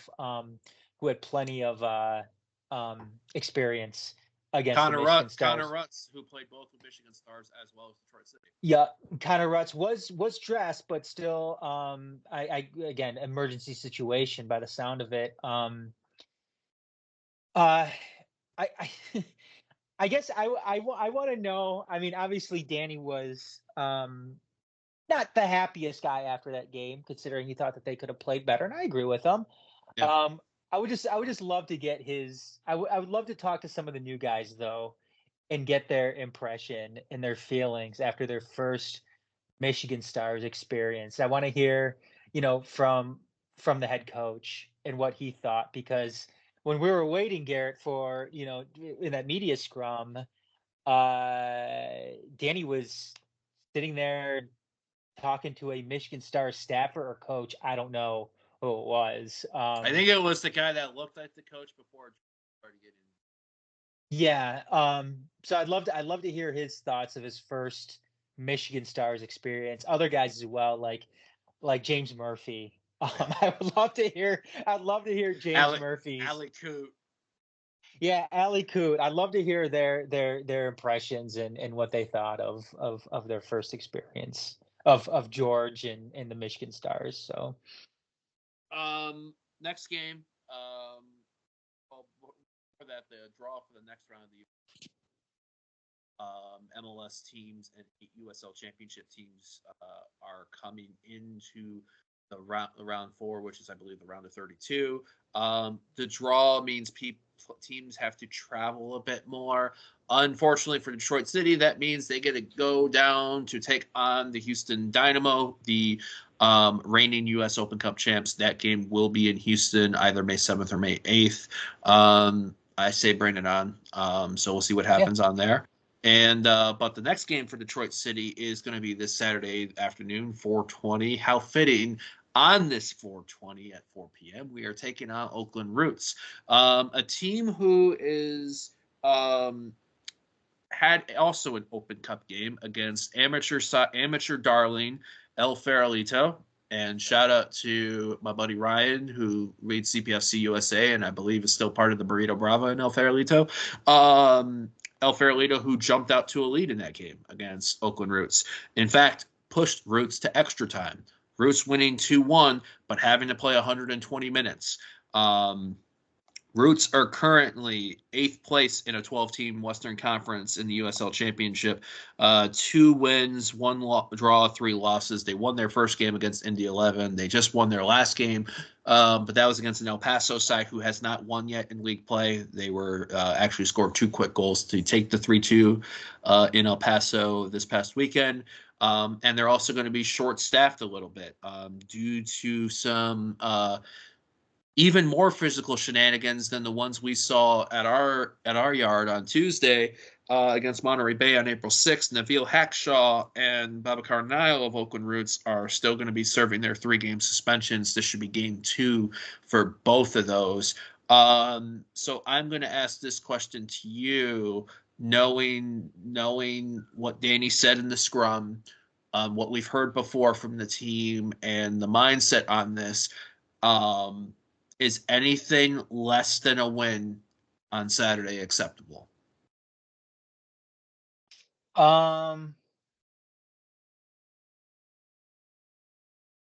It's I obviously don't want to. I don't want to say I'll be okay with a draw on this one. It's tough though when you are coming off of a short week, when you're dealing with injury. But to just come out and say I expect a win. A draw would be, I guess, acceptable in a sense. See, it's tough. I It's think tough. about it in this. I think about it in the sense we're playing an Oakland team that's been inconsistent in play, that's short stretched, that had to play 30 minutes more, and then travel cross country to play us versus us playing staying at home, being in our confines. Nope, you're right. I think yeah, this is a game that City should win. It's a game that City should win. And I think they will win. I think they will win this game. Like you said, you have an Oakland squad traveling across the country.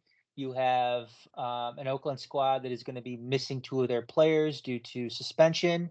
You have an Oakland squad that hasn't looked great. Right. I don't want to say they've been bad. There's potential and they haven't reached it. Yeah, but they haven't been great. If that potential is going to be reached, if this is, I guess it's, I want to say it's hard to see as this is, Saturday being Oakland's get right week. Right. I know that was a term used often last year, whether it was us going against somebody else or somebody else going against us.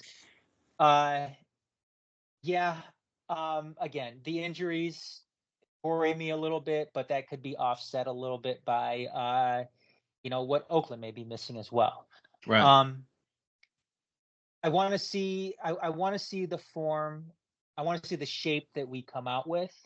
If there's going to be any changes with that, I assume there is going to be with Elvis being out and then with Reese being out, more so with Elvis being out. Yeah. And we got some look at Victor Bizarra Tuesday night. Right. I have a feeling he's probably going to be featured maybe a little bit more prominently Saturday. He's obviously he's better on the ball than Yazid Matthews is. Right. And as Sean Spence has always said, Yazid is kind of that chaos agent. Other people benefit with him on the field than Yazid himself because of the space he creates. Yes. So I have a feeling we're probably going to see Victor Bizarra maybe featured a little bit more prominently on Saturday. And I'm also looking to see where Ryan Williams is. Ryan Williams again. I don't think he was dressed the other night. Was he back in England? Is he back in England? Is it one of those things where we saw Ben Morris last year? Maybe where he because has to go back and because it's like I don't think I saw him on Tuesday. We saw Connor, but I don't recall seeing Ryan. Maybe Ryan. Yes. I don't know. I don't know if that's something because obviously last year with Ben, he had to go back to England. At the start of the season. Paperwork there. Yeah. So maybe that's the case this year with Ryan as well. I want to see if we're going to see Alex Villanueva start again, because it's like, is Brent Levi's going to get an opportunity to make it right in league play now that he's going to be out of the Open Cup round 4, do that red double yellow.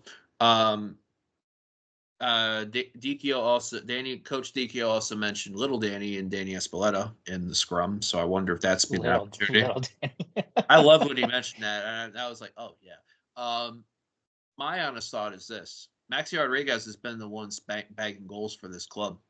Do you put him up? Do you maybe push him a little even more forward than where you have him now to then give that strike? Because he's the one he's the hot hand right now for this club. The goal that he scored Tuesday night seemed like he was in position as a lone striker up top. And Becerra playing behind him. Yep. It's possible. I mean, I know that's something that you've mentioned before in the past. I mean, why not? I mean, it's not something that's going to be, it's not something that's going to be set in stone or anything like that. I mean, I'm sure it's something that they're trying in practice and everything to see how it goes. So who knows? What do you have for a prediction for Saturday?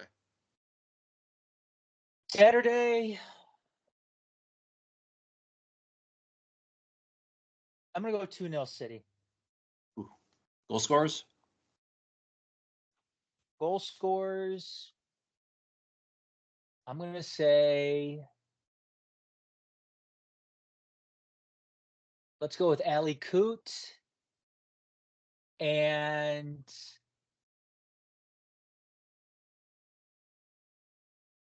Ali Coote and Lijap. All right.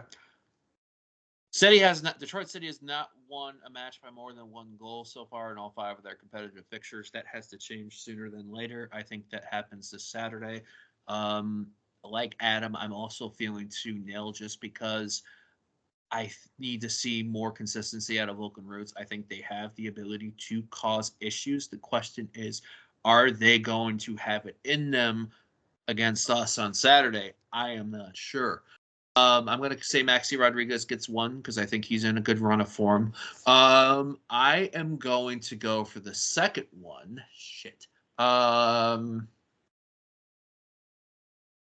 James Murphy. Okay. So, I mean, if when we drop this out, maybe we do a little thing, or we talk to our little band of sickos and be like, yo, what y'all thinking on there? You know how to reach out to us in multiple ways. We'll drop it at the end of the episode, or even tag the 451 crew and get them things up, and then it'll be like, yo, why are they hitting up our social media? I don't know. Don't ask. 4 p.m. Saturday. It is going to be on ESPN Plus, of course, for streaming. CBS Detroit's website. Is it on 20 or is it on 50 or 62? I'm not sure. I have to go back and check that. But that information will be on the club's website, thatcityfc.com, as well. And, feel free to go back and check out also the scrum for Get Danny Dicchio's thoughts from post-match on Tuesday. That's on our YouTube channel at the Majors Detroit, I believe. Correct? Majors? Yes. One last thing for me regarding Detroit City. Pride Raiser is going to be starting up. I believe it officially kicks off on May 11th. However, the goal scoring tallies and everything won't start until June, obviously, when Pride Month comes around. Right. So stay tuned for more information. If you're if you are, in on all the Detroit City stuff. Stay tuned for more information about Pride Raiser coming out here in the next couple of weeks. Fantastic initiative that benefits Ruth Ellis Center and their efforts in the making sure, especially just helping displaced people in the LGBTQ community. So absolutely. So yep, stay tuned for more information on that. All right. So that is it for segment 3. Onward, Les Rouges. We'll get there. So I know y'all sickos will see those on Saturday and watching, but we'll that's it for the third period. We're going to do a quick post-game recap when we come back. Adam there, Garrett here. Stay tuned. We'll be right back.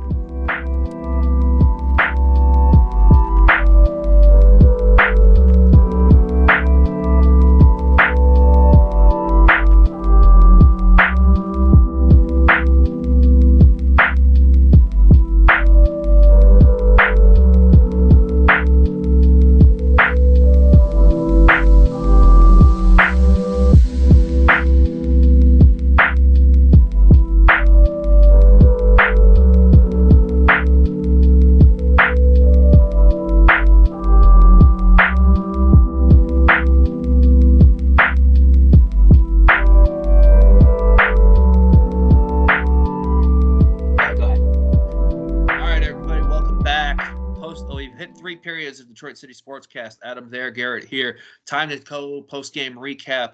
Let's talk real quick. Detroit Tigers. Last time we recorded our full-on episode, it was game 1 of the 2-game series versus Pittsburgh. They split the series with Pittsburgh with a 9th-inning rally in that game. Split 2 of 4 against the Minnesota Twins, taking the first one. A rally in the bottom of the 8th in the final game. 4 outs away from winning the first of the doubleheader games on Saturday before a painful 12th inning, but that's happened sometimes. And then a 4-game series recently against the Texas Rangers, taking 1 out of the 4, which was another 8th inning rally on Tuesday. However, I'm not going to lie, I thought it was a good series against the Rangers, minus the fielding errors. I think you take away the fielding errors, you take maybe one of the last 2 games on there. Adam, how are you feeling?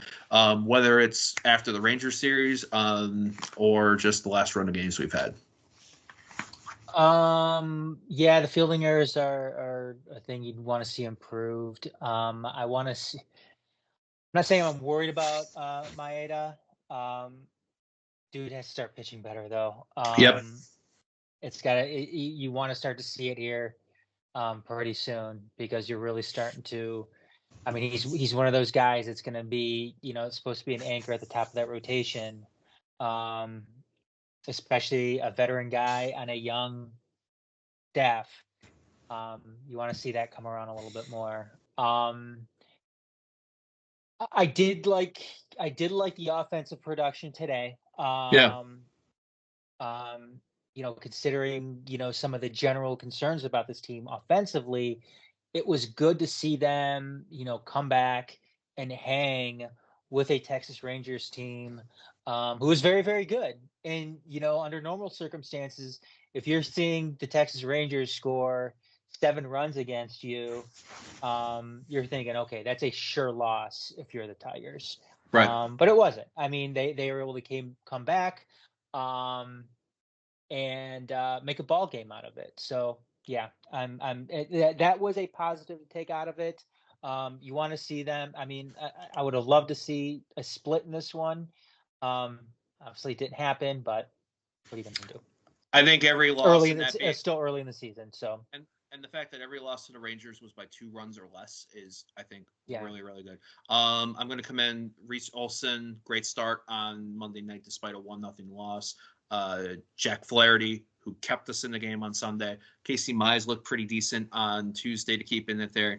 And, I think Riley Green's looking good in that opening role, and Kerry Carpenter, Kerry Carpenter, I think, I might be biased, but Kerry Carpenter might have my favorite swing in the game right now. I love that uppercut motion on there. I am concerned about Torkelson. I think once he goes yard at least once, I think he'll be good. He's just got to do that. Baez is keeping the bats. 3 on the road versus the Twins this weekend, then 3 in Tampa Bay before back home against the Royals and the Cards. So we'll see what happens on that one. Still, as you mentioned, Adam, early days. Got to win that series though against the Twins coming up. Got to win it.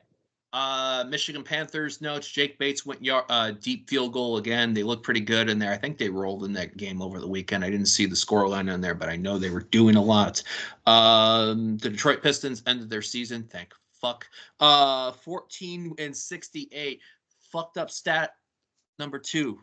The Detroit Lions, counting playoffs, won as many games as the Detroit Pistons did in 2023-2024 season. The Detroit Pistons also announced, well, they have not said bye-bye to Troy Weaver yet, or potentially even head coach Monty Williams. They did talk about wanting to fill the role of, if I'm not mistaken, let me know if I'm off in the wording, the president of basketball operations, which has not been filled since Stan Van Gundy was relieved in the summer of 2018. It seems like from the article I was reading in The Athletic that they want to get that role filled first, and then that could be determining what's next with either Troy Weaver going or Monty Williams. How are you feeling about that? I don't think Monty Williams is going anywhere. I think that the team came out and said that that the intention is to keep Monty Williams next year, but he has to show some improvement with the team, obviously. Yep. Troy Williams, that's a different Weaver. story. Or I'm sorry, yeah, Troy Weaver. That's a different story. Been at the helm for quite a while now. No improvement with the team, really. I mean, we've got some guys. It seems like we have a young core here, but is Troy Weaver the guy that you want to go and spend what you have available this summer, cap wise? Right. That's the thing it doesn't seem like it doesn't seem like a very reasonable, responsible thing to do. Nope. If you're the Pistons, you probably want to get and this was the problem when they hired Monty Williams, is that him and Troy Weaver, they never really it doesn't seem like they're on the same page when it comes to team construction or anything like that. It seems like they very much have different visions when it comes to the roster and where they see this team going. So I don't know. You might want to go and bring in a guy who's more in tune with what Monty Williams is doing on the court there. Because it's hard to justify going and letting Troy Weaver going and spending that money this offseason. So 31 and 133 the last 2 seasons. I think, and when you account that it was a mostly full year this year with Cade Cunningham back, and you had Duren somewhat healthy, you had Ivy, and we took a step backwards, and we're abysmal. I think changes is needed. Like what we did for the U.S. Open Cup special, I think we'll do a standalone Pistons talk to kind of get everything what the season that was on there with our Pistons guest contributor we have in line. I don't know when we're going to be doing that, but be on the lookout for that. I think it's good to kind of get thoughts in there and just to see if there's something to look forward to with this team. But without ruining the mood, this jovial mood we're having today, I'm going to cease talking about the Pistons right now and just say, hey, just thank you for sticking through us for this tonight. As you can tell, we're motivated about a lot of things on there right now. I'm not sure if we're going to be dropping one sometime next week or if it'll be the following week. We'll see what's going on, especially with the draft taking place. But Adam, why don't you fill people in on ways to check out our stuff as well as yours? Yeah, find us over at the majors, Detroit at the majorsports.com. You'll be able to find everything that we do there. You're a Detroit City FC fan, obviously check out channel 451, 451.themajorsports.com. Get us on Twitter, TMS Next Detroit, as well as all the other social media channels there, which is linked on our website, youtube.com/majorstv. And you can find me on Twitter, TMS Next Adam. You can find me on Twitter, Instagram, Discord at GM Komatz, as well as all of our molding videos that we are doing respectively on there. The next molding over the mound will be after the Tigers Twins series. maybe a Molding over City tomorrow, just to update the Open Cup. But I won't be surprised if we push that to put that as part of our post game recap for our coverage Saturday at Keyworth when we take on Oakland Roots. So exciting times lay ahead for most of the Detroit sports teams on there. We'll see what this next week or so develops in. But for everybody on there, Adam over there, Garret over here, thanks everybody for checking out Detroit City Sportscast. As always, appreciate everybody listening in. And until next time, see ya. See ya.